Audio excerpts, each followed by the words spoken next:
Bonjour Gaëlle. Bonjour Stéphanie. Alors, on sait combien le jeu est important dans l'apprentissage des compétences pour les enfants. J'aimerais aujourd'hui qu'on parle des jeux à règles. Qu'est-ce que tu peux nous dire sur ces jeux-là et leurs intérêts? Alors les jeux à règles sont des jeux qui arrivent quand l'enfant commence à avoir bien développé son cerveau et peut commencer à inhiber. Donc il va inhiber, planifier, raisonner, catégoriser. Ce sont des compétences indispensables pour entrer dans les apprentissages.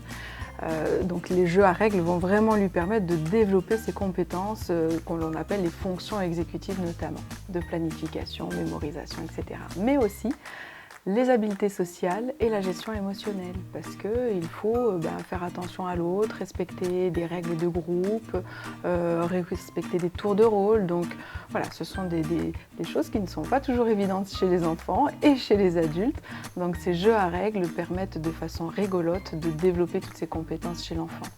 Alors, je crois que tu as repéré une nouveauté dans la collection Jeannot en termes de jeux cette année. Est-ce que tu peux nous parler de ce jeu précisément? Oui, alors Characteristics, j'espère que je le prononce correctement. Oui. C'est un jeu qui permet à l'enfant de développer son langage et ses capacités de catégorisation, classer les informations par catégorie. Ce sont des animaux que l'on va devoir mémoriser et on va y associer des caractéristiques de nageoires, de pelage, de cornes, d'écailles, etc.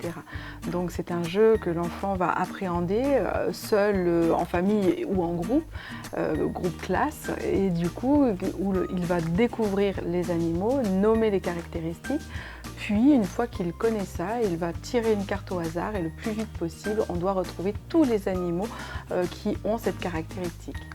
D'accord. Et est-ce que tu aurais, toi, comme souvent tu nous le proposes, une option différente d'aborder ce jeu?